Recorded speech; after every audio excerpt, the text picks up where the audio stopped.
This is the Weekly Set, the official podcast of TVEnthusiast.com. Episode 99, recorded March 16, 2017. Hello, everybody, and welcome to the Weekly Set, the official podcast of TVEnthusiast.com. I am your host and editor-in-chief of TV Enthusiast. My name is Tyson, and joining me today, as always, is our yet untitled partner on the site, Will. Hello. We'll think of a title sometime. Maybe we'll unveil it for the 100th podcast. Right. So today is the co-editor-in-chief, assistant to the editor-in-chief, like on The Office. How about Secretary of Education? I mean, Secretary of Education, yeah. Today is actually, we're recording our 99th podcast. That means the big landmark 100 podcast is coming next week, and we will be joined on that podcast by Ed, and we will be discussing Iron Fist, as well as doing like a little kind of fun thing in there as well. So make sure to watch or listen to our 100th podcast next week. But for today's podcast, we are going to be talking about The Magicians and Legion. So we finally got Will to watch an episode of Legion, and we're going to be able to talk about that. Taboo was over, and I can't watch. So now the Taboo's over, we got Legion. Yes, so we got Legion, but then next week we have Iron Fist. We have Iron Fist. I have to take all these shows, and I have to kind of rotate them in as others leave. So that's what I did with Legion. Yeah, Iron Fist is hitting Netflix. By the time this podcast is up, it should be out. The podcast will probably be up right around midnight on Friday, which is, it airs midnight Pacific time on Friday. So nice. So we're going to be talking, it's going to be all Iron Fist next week on the podcast. Mostly. We're going to do that. We're going to do some other kind of little fun things too, because it's our 100th podcast. Oh yeah, it is. But as far as discussion, it's only going to be Iron Fist. Let's get started with this week's podcast. Let's kick things off with Magicians, Season 2, Episode 8, Word as Bond. So this was an episode that was largely about setting up things that are coming in the second half of the season, basically. Right. This is like, okay, we need to start developing these things that are, we have kind of problems set up, developing where things are going to move forward from there. So we had two kind of big issues of uncertainty that happened last week, and we kind of got some answers on that. One was that there was a complication that Julia had, which we found out now is that she lost her shade. I mean, this was telegraphed pretty hard that this was going to happen at some point in the season. Like after they brought it up, after they brought it up, you just knew that okay, this is going to be a thing. This is going to happen somehow. You don't bring something like that up and not like have it come back into play. Right, exactly. So we saw it did happen the way we expected, which the Beast wasn't around to make it happen like we thought would happen earlier in the season. But it did happen because of what happened to her with Reynard and the exorcism that she undergone to get rid of. Yeah, the exorcism to get rid of her pregnancy. Yeah, they could exercise. And we get the effect of even without exercise or getting rid of her shade. Yeah, we get to see the effect it has when you lose your shade, which is that the rash, sociopathic, without concern for others, similar to us in this season. Not is in the whimsical way of like singing and dancing, but in the sense that he doesn't look unhappy or anything. It's just a matter of it's like he doesn't care what happens to anybody around him. And so now Julia is like along those lines. She just brash. She'll do things that she would never do otherwise, like she she doesn't have a soul, like she's a soulless monster walking around.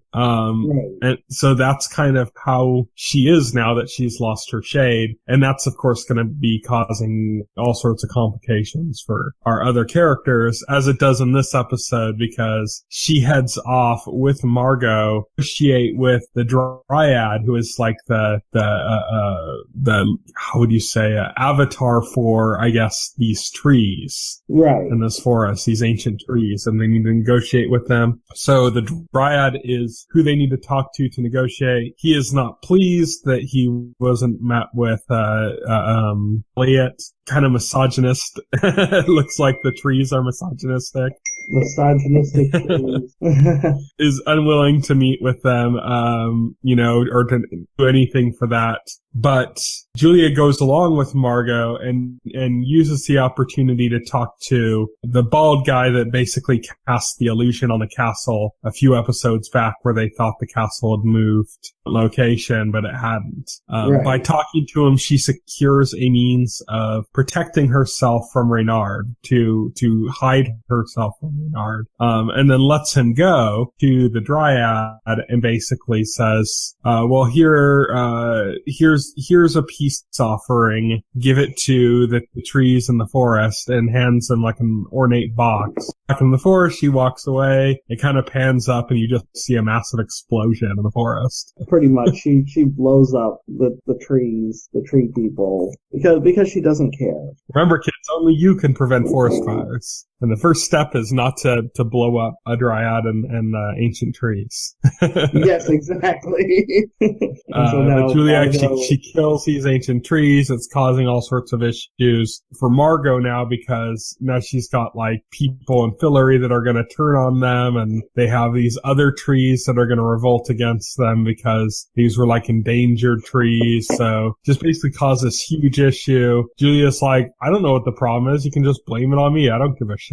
Right, exactly. Margo's like, no, that's not how this works. I'm throwing you in a dungeon. Yeah, so she throws Julia in the dungeon. Julia's kind of incredulous about just like, whatever. Yeah. Like, I didn't even do anything wrong. It's like, besides murder a bunch of trees. So is completely unremorseful. This is the result of her having lost her shade. Alice and Quentin.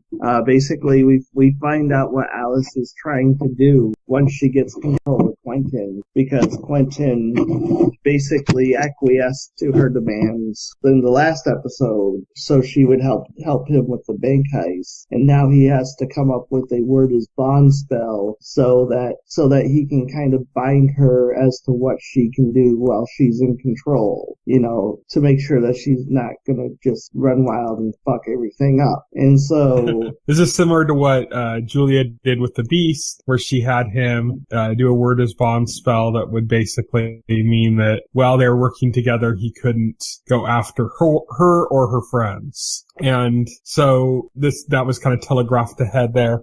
Now we have it doing it with Alice or her Niflheim.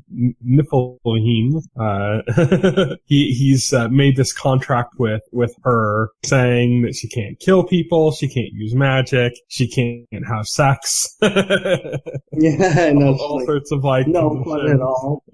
I guess it's like no fun at all.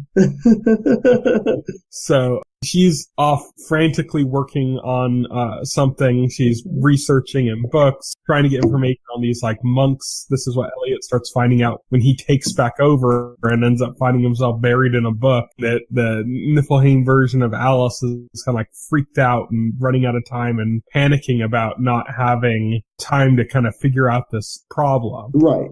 Quentin nervous because he just expected her to be kind of just being in a body and walking around alive, and instead she's like frantically plotting. Right, exactly. And so he's like, okay, this is not good. She is not doing at all what Quentin expected, which is, Quentin expected her to kind of just cause mischief and mayhem, and not really, he didn't expect her to like have some actual plot. So she's plotting something. He's struggling with dealing with this. Penny and Katie are working towards finding a way to stop Reynard. Elliot's kind of coming in and out of their storyline, and it's annoying Penny because, as he says, Quentin leaks. Quentin has, his concerns and stuff are just leaking out of him like crazy. So Penny's like, what the fuck is going on? Finally, towards the end of the episode, Katie just straight up knocks out Quentin. Like the last 3 episodes, she's knocked out one person at a time. Yeah. She's just been enjoying knocking people out for the last 3 episodes. I love that scene. She's like something, we're your friends and we're here to help you. Bam. That's figured he'd have a glass jaw. Yeah, right. It's figured he'd have a glass jaw, of course. So Penny uses the opportunity to go inside Quentin's head and find out what's up. Immediately gets screamed at by Alice to get out. He's like, fuck, Alice is in there. And he's like, well, how can that be? She's dead. And he's like, I don't know. She's in there. And so he's kind of panicking. Now they know what's kind of going on with Quentin. Right, now Penny knows what's going on. Like, basically, she needs to find a way out of Quentin before she dies. Or, like, I guess she's just gonna die if she stays trapped inside of Quentin. Yeah, apparently, it's gonna kill them both, is what it seems to be. Yeah. She takes him on one of her times out to Dublin, has Quentin, like, paranoid about what she did, and she tries to retrace the steps. In doing so, basically sets off an elaborate trap to summon a ritual, basically by opening a door. It's like a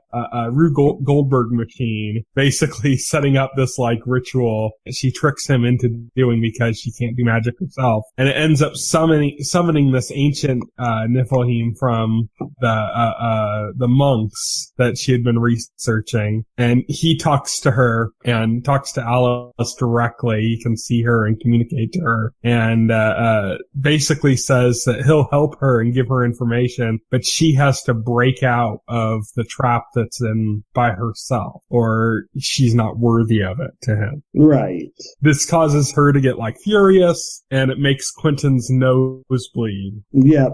Yeah, Quentin's nose. Do this on purpose, and she says, "No, this is what happens. We're both gonna die." Right. This is because of the situation we're in. Yeah. This is actually killing us both. So they need to find a way to get separated. Meanwhile, Elliot is still unconscious. All sorts of rituals done to kind of try to pull his soul back into his body after what happened with the golem that was taking his place on Earth. And he was controlling that, and now like his soul is in like disarray, and they're trying to kind of piece that back together and get him back awake again. Elaborate ritual machine set up in Fillory, trying to do it. Eventually, he does wake back up towards the end of the episode.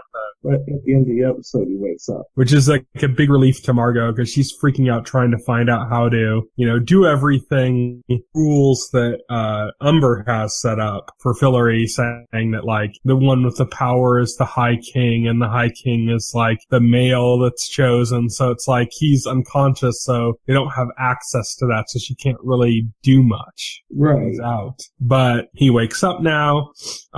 So that's, moving forward, that's back with them on that. Besides that, we had, I think what else, with Penny, talks to the librarian there. He has a library card to basically be able to check out information because he's still doing favors for the Russian guy, Sal. The librarian basically makes him an offer saying, why are you working for him? Why don't you just join the library and we can solve this problem for you too? And it's like 1,000,000 years of servitude. Yeah, like after death and everything just continues on. And, it's like this crazy, ridiculous contract. And she's like, it's standard contract. He says like, I'm not going to do that. You're crazy. He gets in a fight with Katie. He's trying to kind of push him away because she's seemingly worried that he's going to like do something to ruin his life because he's concerned for her. Right. Trying to push him away from doing that has kind of the opposite effect because he ends up signing the contract to the library information on how to stop Reynard, I guess, for her. And I think that's pretty much it for the episode event-wise. Yeah, I think that's pretty much it for events, like Alice killed a demon, a demon in the form of a child that who eats children. He eats babies, yeah. Yeah, who eats babies. That was a cool scene. Yeah, that's about it for that episode. Yeah, so this was basically, like you said before, this was basically all set up for what's going to happen in the second half of the season, leading up to the end. Yeah. So looking forward for the rest of this season, we kind of have, Reynard seems to be the biggest bad right now, but now we also have Alice and Quentin and this other Niflheim who seems to be extraordinarily powerful. Now in the situation where he's in a servitude, and we have war about to break out in Fillory. Right. That's kind of where we're moving for the kind of the rest of the season. It's a little bit less focused, like we said before, than like the first season, which was so it looks like we're centered around the beast. It looks like we have 3 different storylines going on, and they're not all. I don't know if they're all gelling together, like in any kind of sense, or coming together in a kind of satisfying way. Even if like they're intersecting, like the characters are still intersecting, the storylines don't seem to be coalescing. They still seem to be very separate, which is Julia wants revenge against Reynard. Elliot and Margo are ruling Fillory, and they're headed towards a huge war. And then Quentin and Alice is a Niflheim trapped inside of Quentin, and they gotta get separated, and that has to be dealt with before they both die. These are 3 distinctly separate storylines. So the season has felt a bit unfocused because of that, because there's not a single storyline. There's no common goal, like there was last season, which last season was basically, kill the beast before he kills everybody. That was basically it. And it was pretty streamlined. So I think we're still waiting for the other shoe to drop. We just don't know what that is yet. Right. Like, I feel like something's going to kind of come out of nowhere that changes everything that's happening. But it just hasn't happened yet. We don't know what that is. We don't know what that is. Exactly. But yeah, that's what's going on so far. We are now 8 episodes into season 2, which is, I believe, 13 episodes. So yeah, I mean, we're more than halfway through. I imagine stuff is going to start picking up. Like, this episode was a total setup episode. Unless we just keep having more setup episodes, we should be moving towards like the second act soon, of this story. And even though this is like 8 episodes into the second season, the first like 3 or so episodes of the season were still about like the beast, continuation from season 1. Right. So it's like we're actually kind of like 5 episodes into this like new storyline set. Yeah, so maybe something will happen. Something major will happen. I think we're waiting for some shoe to drop at this point. Yeah, waiting for a curveball that kind of changes our perspective on things. Yeah. So yeah, that's kind of where we are on the Magicians right now. Now let's turn our focus over to Legion. So Will finally watched the first episode. I've been waiting, telling him how good it is, trying to get him to watch it. So Legion, for anybody who doesn't know, is an X-Men kind of connected series to the X-Men. It airs on FX.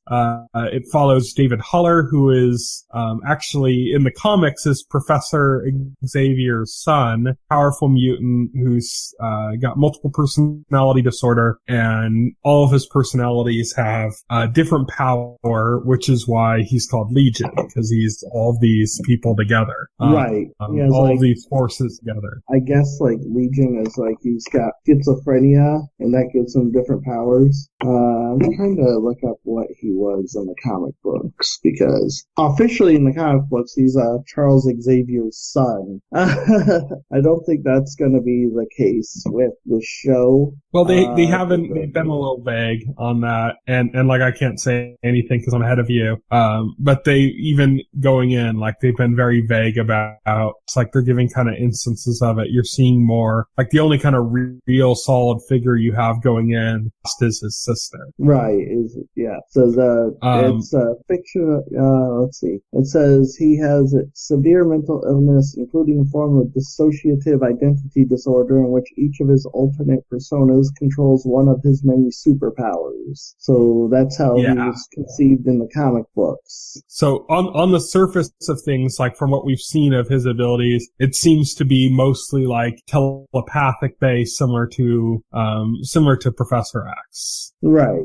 Except he has like almost no control over it. And he's incredibly powerful, and that's kind of like the point that's going along, where everybody's kind of like being afraid of him and being opportunistic about trying to use him. Right, exactly. Like there's even one point where he's being interrogated by these people, and it's interesting because like you don't know who these people are.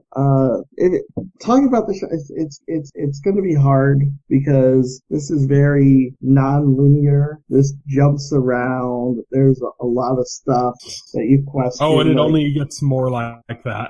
it constantly jumps around. There's a lot of stuff you're questioning if anything you're seeing is real. Yeah, is every character in this like one of his personalities, or who's real, who's not, what time is it, what's going on? They're even kind of like vague about like. I was watching this, I was like, how are we going to discuss this on the podcast? Because it's very hard to discuss it by going over the events of the episode. We can discuss kind of because I'm like, okay, because I just tried to talk about this one scene, and it's a simple scene, and I'm like, okay, but now I have to put it in context of like, when was it, who was involved in this jumps around. It's like the show has ADD. So it's all like it's through, because we're seeing it from his perspective. So right, it's another example, something we've been getting a lot of recently, which has been good because I enjoy it. Of like an unreliable narrator. And this is a really unreliable narrator because our narrator is completely nuts. So we're just boarding the crazy train as the audience, and going for the ride. But no, there's this one part where he's being interrogated by these people, whom we don't know who they are. Are they government spooks? Are they, it seems, it's never explained who this organization is in the first episode. I'm sure future episodes probably go into more depth. But he's being interrogated. It's still a bit vague. Yes, okay. But he's being interrogated, and then these guys like are kind of backing off on him, and then he notices that, and he's like, "You're afraid of me, aren't you?" And then the guy interrogating him tries to lead him away from that idea, But that's I think that was the scene where he got this first real like idea that he had some kind of power, some kind of control over people in that way. Like he's realizing, wait a second, these people are afraid of me. Yeah. What? Yeah. So this is a series, like, as it goes on and goes into the series, like, everything that starts to get cleared up leads to, like, 10 more points of confusion. This is a super esoteric show. I love that about it. I love it. It's the same reason I love, like, Mr. Robot, in the second season. In other shows, like, it's bothered. Like, in Mr. Robot, it's bothered me. In Westworld, it doesn't bother me here. Probably because I knew to expect it going in, and probably because it fits the show so well, to the point where, like, it's not presented to you up front as being anything other than a mind trip. So it's totally upfront with, it's totally upfront about its intentions to completely mindfuck you the entire time.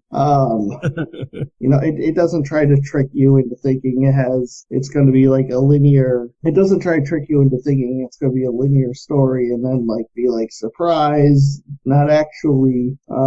So I think I'm more welcome, and also given the subject matter, like the character that's about, it makes sense for the character it's about. Mm-hmm.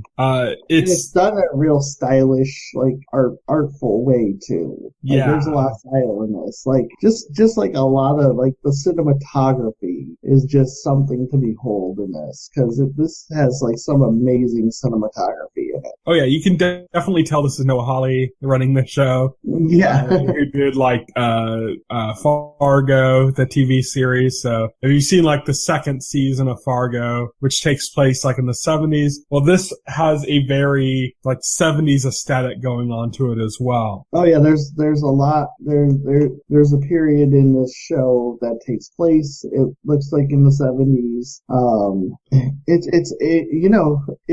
It's hard to place it like because it's a 70s aesthetic, but it's not clarified if this even is the 70s. Right. It's clarified. But so he's in the mental hospital at the beginning, and that's a very 70s aesthetic. So you assume 60s or 70s, but then like he's being interrogated, and we get the sense that this is the future. This is possibly present day, although he hasn't aged much for it to be like that far in the future. In fact, he hasn't really aged at all between those scenes and the other scenes.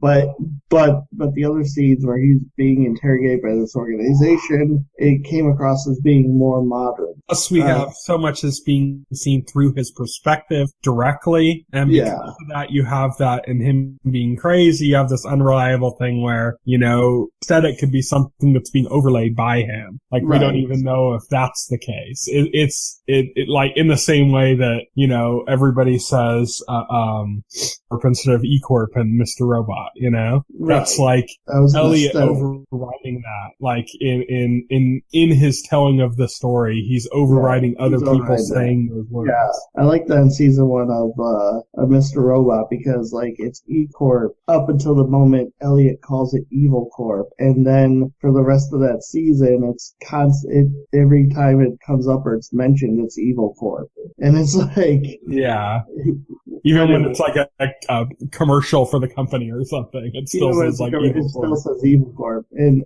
that wasn't the case on the show until Elliot specifically said Evil Corp, and from that moment on, it's Evil Corp. Like, I thought that was neat. And so that's like an example, like I said, of an unreliable narrator that has such a huge power over our perspective of the show, and everything in kind of like a cloud of mist where we don't know only like, is this real, is this not real, but like what degree of real is this, and that's big time in Legion, like maybe even more so than in Mr. Robot, because it's the level of mental issues that David Haller has compared to Elliot on Mr. Robot is like it's a monumental slide from one to the other, Right. Yeah. Yeah, it is a monumental slide.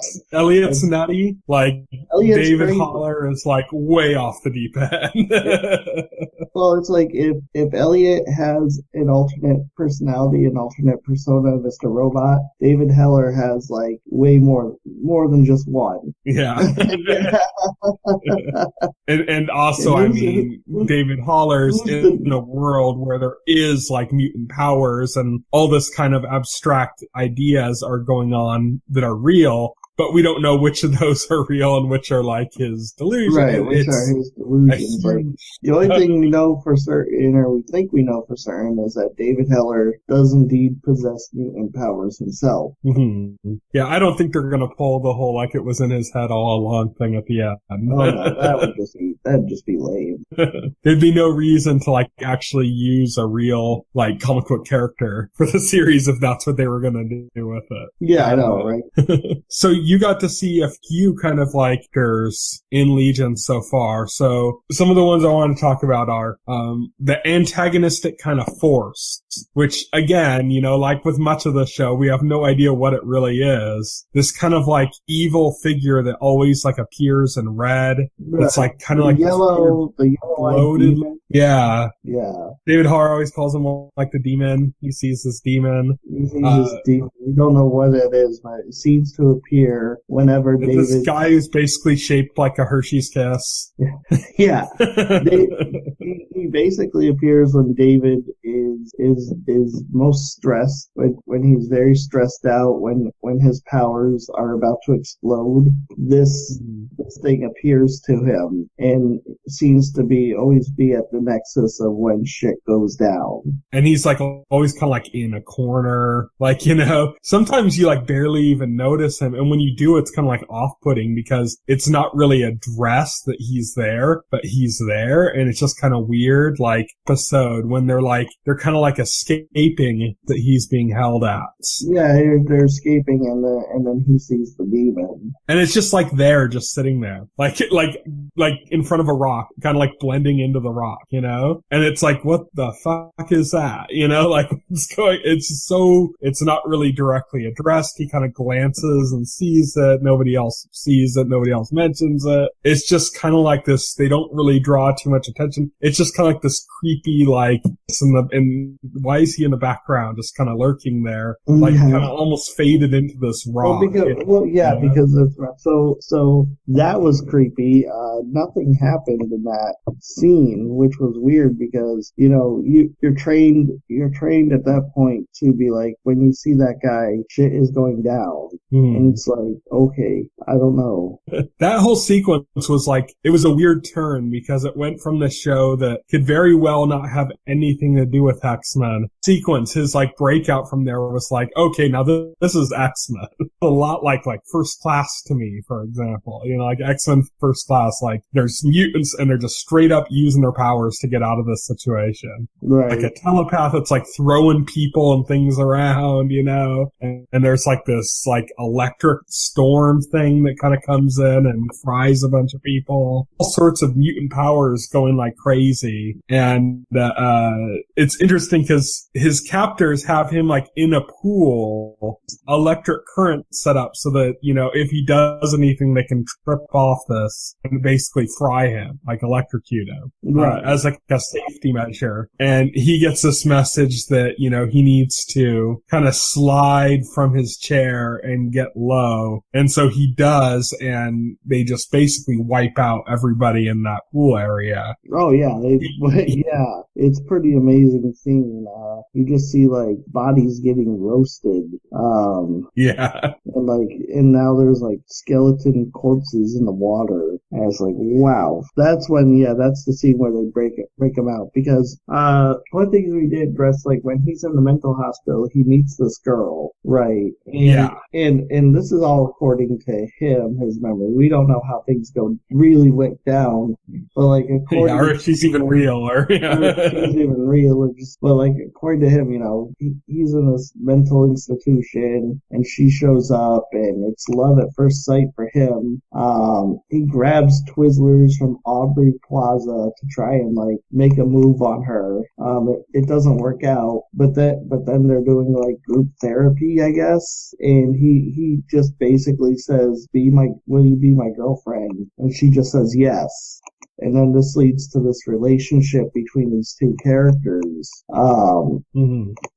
That culminates with her being dismissed from the mental institution, and that creates a sense of panic and urgency in David to the point where he breaks their no touching rule, because she had a rule about touching. She didn't like people touching her. And he breaks that to kiss her, which is a crazy way that scene was shot, like the extreme close up of their lips touching. And it looked like planets colliding. It was like this like creepy shot. And then there was like this big bang when their lips touched. It was like, again, that was the style of this show. The cinematography just showing itself off again. It's pretty amazing. But what he finds out from kissing her is that she's apparently a mutant too, and she switches bodies with him when they touch. Of course, this is again according to David. And this kind of creates a situation of chaos. She kind of, something goes off the rails because now she's kind of in charge of all of this power that David's been like his whole life, and he doesn't have control over the power. But he has enough control where it's just not constantly going off, but that's not the case. Like the second she gets control of this power, it's like shit just goes off the rails. It causes like a huge problem. It's just disaster kind of strikes all around them. In the chaos of things, like she just kind of like disappears. She manages to trap everybody inside the hospital. Like they're in their they're in their rooms, but the doors are gone. Yeah. Aubrey Plaza is actually killed because she gets trapped inside of a wall. Yeah. So she's like halfway sticking out of the wall, dead. And that's like Aubrey Plaza's character is like his like buddy in the asylum around with and stuff. It's like his best friend. And so Aubrey Plaza's character is now dead. I think it's Benny is the name. Yeah, Benny, yes. And so she's like dead. There's this huge issue with the thing. And that's the point where we go, okay, this goes from him being in the asylum to him being held to be in asylum by this organization. Right. Like that's kind of the event that causes kind of the event that causes that. We see him, he's having like a flashback, I guess, where he's out of the asylum and he's walking and these people are following him and he notices it. And so he's trying to get away from these people following him. And this goes on for a while, but like while he's like avoiding these people, he sees this girl again, who at this point was missing. He was trying to find her. That's right. He was trying to find her, and he encounters her, and she basically says, "Look, this is inside your head. This isn't happening right now. This is actually the past. This is the past. I'm inside your head, and you got to listen to me." And that's basically when she tells him about sliding out of the chair in the pool, because this flashback happens while he's in the pool. Yeah. But I'm talking about this and I'm jumping around as much as this show does, because this is how much the show jumps around, because one minute he's in a pool and the next minute he's walking around being chased, and then the next minute he's back in an insane asylum. So you gotta understand like how this show is structured, where it's completely chaotic. You're jumping around to all these points constantly back and forth. Like you will spend not even a minute in the interrogation before you're back in the insane asylum, before you're somewhere else. Like you can jump around like that all within a minute in the show. You don't know what's the past, present, the future, what's real, what's not real. Right. You don't know what the context of anything. You're not giving context for any of this either. That's another thing. So it sounds like a mess, but it's like it's awesome. It's awesome in the way it's presented. Yes, it could be this just shows how much skill Noah Hawley has at his command, because like a less talented showrunner, this would be a mess. This would be a total confusing mess, and you'd probably hate the show, but you'd probably write it off and say, well, this is stupid. But Noah Hawley does it. He has such an artful way, a skilled way. It's chaos, but it's controlled chaos. Noah Hawley has a way of just saying, trust me on this. Yeah, and I got you. Right. It's almost as if like what Brian Fuller did on Hannibal. Hannibal went off the air, like all the kind of really capable showrunners said, oh, okay, well, I guess it's my turn to do a dark esoteric show. Yeah. Except, this show doesn't feel like it's trying to be a dark esoteric show or trying to be. Well, it's definitely Hannibal. Esoteric. Yeah, it's definitely esoteric. Yeah. Dark. It doesn't seem like it's trying to like emulate anything else. It's not like Hannibal. It's not. It doesn't have that kind of like operatic kind of vibe to it. This is like if Hannibal is opera, this is like 70s, like late 60s, early 70s psychedelic rock. This is like watching Fargo on an acid trip. This is like. Like I said, like if Hannibal is Beethoven, this is like I don't know. Bach? This is like I don't know. This is like a good show. Yeah, exactly. This if Hannibal is Beethoven, this is the Grateful Dead. How about that? Yeah. There you go. It's Yeah, it's like he's trying to get away from these people. He gets warned by the girl from the asylum he was looking for. And then as it looks like those people who are following him are closing in, that's when he's nabbed by the organization that's holding him in the pool. Mm-hmm. And so through that we learn that these people aren't working for them. These people are working, the people who are following them are working for their own organization. We find out at the end that this organization seems to be a group of mutants, maybe freedom fighters, something. It's not clear who these people are either, except they seem to be mutants. They seem to be a group of mutants. And they seem to be the good guys. They seem to be trying to present themselves as the good guys. We don't know. Again, have no idea. Yeah. These people could actually be more nefarious. Yeah. We don't know if this is the Hellfire Club or if this is the X-Men. Right. Yeah, exactly. Relatively. We don't know. But yeah, like, what do you think? I mean, I'm way further along than you on this show. I think I'm like 6 episodes in now out of like an 8-episode season. I'm sold. I want to see more. I want to see where this crazy train goes. I'm interested. Yeah. It's one thing I'll say is it keeps getting more weird. So if you were like, okay, we're through the weird stuff and now we're getting the plot, it's like, I don't want it to ever not be weird. How's about that? It keeps getting weirder. There's some episodes that are just absolutely stunning. It tries like all sorts of different things. I mean, I spoil it, but at the same time, like, I don't know how I could spoil it because anything I say, like, just wouldn't make any sense. No, right. You can't spoil the show because it's also, a lot of it is seemingly random and out of context. And you don't know if you could trust that anyway. Like, any given scene in this, you don't know if you could trust that to be a thing. There are a few things that I could directly spoil, but I won't. Okay.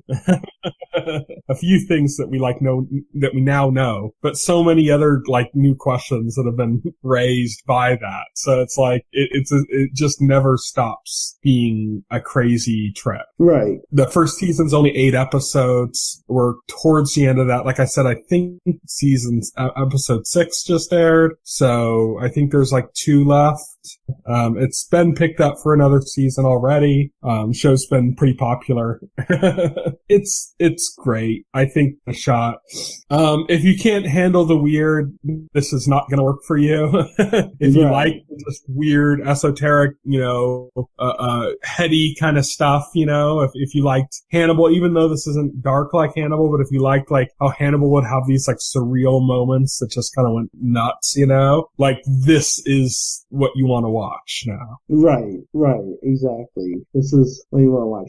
And who knew that this art would come out of the X-Men franchise? So yeah, it's crazy to think that this is on a reserve judgment until I finish the first season, but this is like, it feels like almost easily like the best comic book show we've ever had. Yeah, I'd say it has that potential. But it's so different from any kind of comic book show, so it's almost like not fair, because you can't expect, Arrow to be like this, No, yeah, that's not fair. So it's just such a completely different kind of show. But yeah, it's weird to think that this is not only like a comic book show, also part of like the X-Men universe. And they've been kind of vague about if this is directly connected to we don't know the cinematic X-Men or not. They've been really vague about that.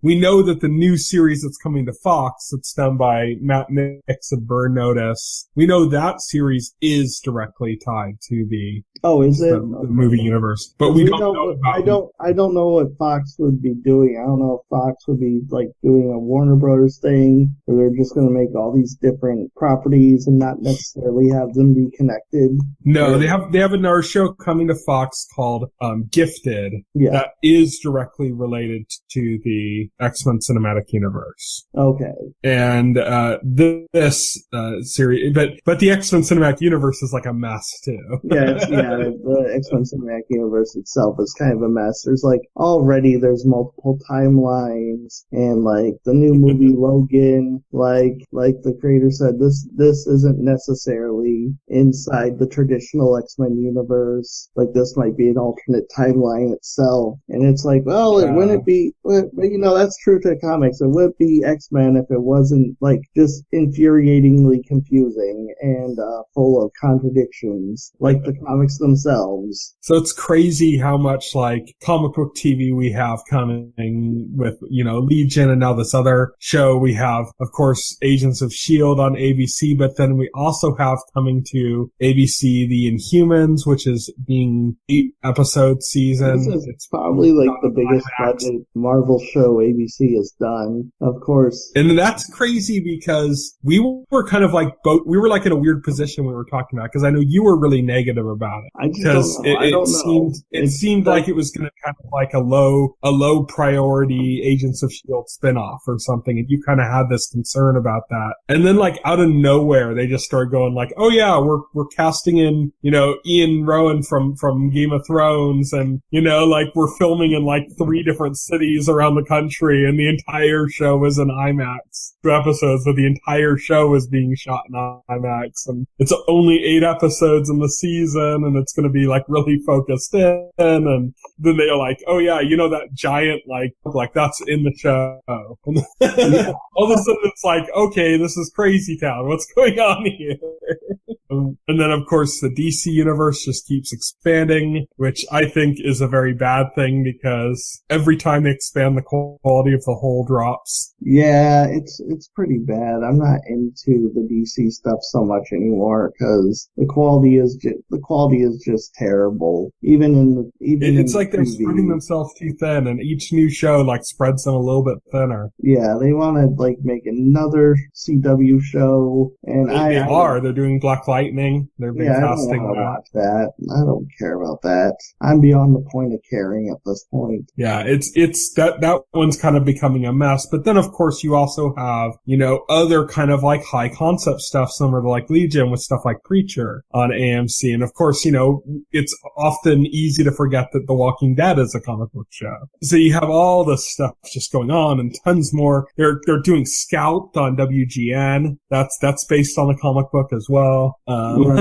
Tons of it, and it's going like all over the place. So exciting times.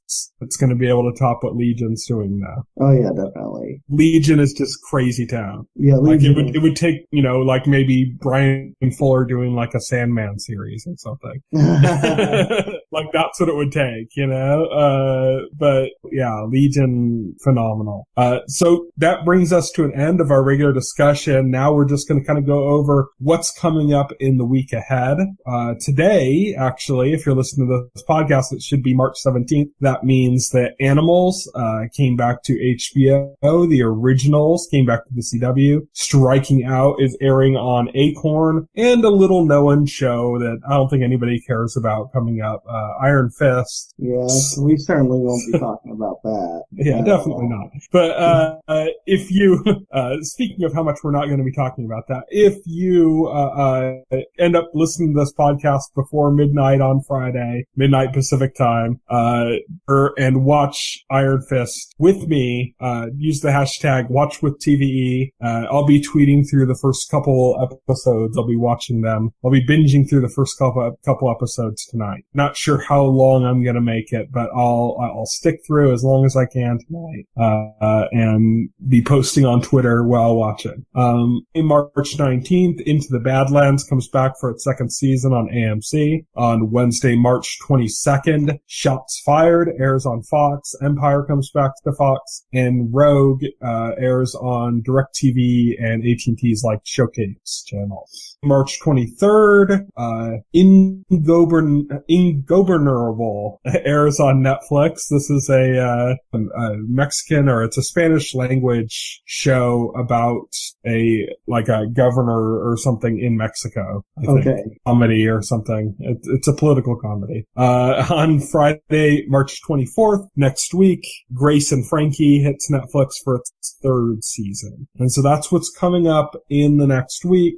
April, you're going to be looking into things like American Gods coming back and, Better Call Saul and Fargo, and it's crazy town, this kind of stuff that's coming back in April. April's going to be an amazing month for TV, exception, which is that we normally have Game of Thrones.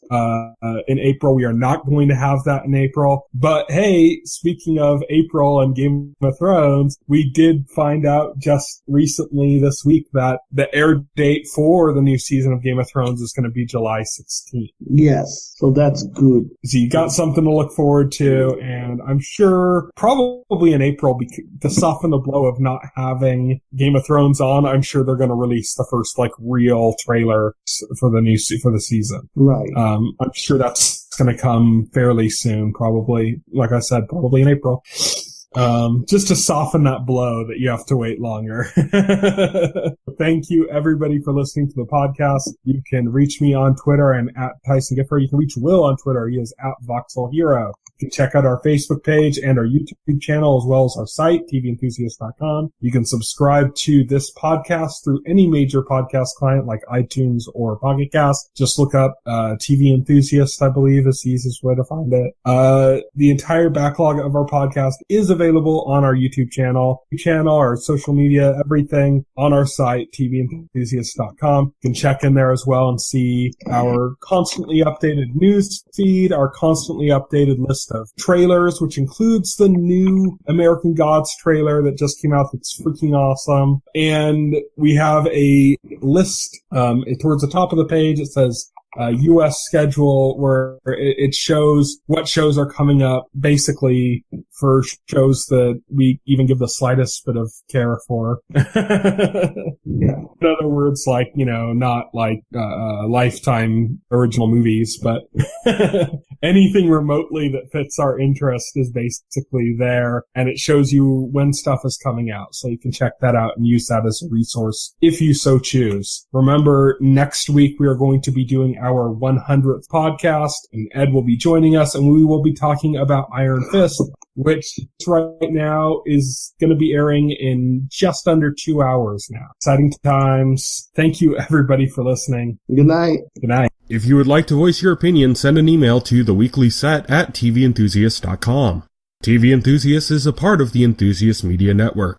Stay tuned to TV Enthusiast and the Weekly Set podcast for more coverage of all of your favorite shows.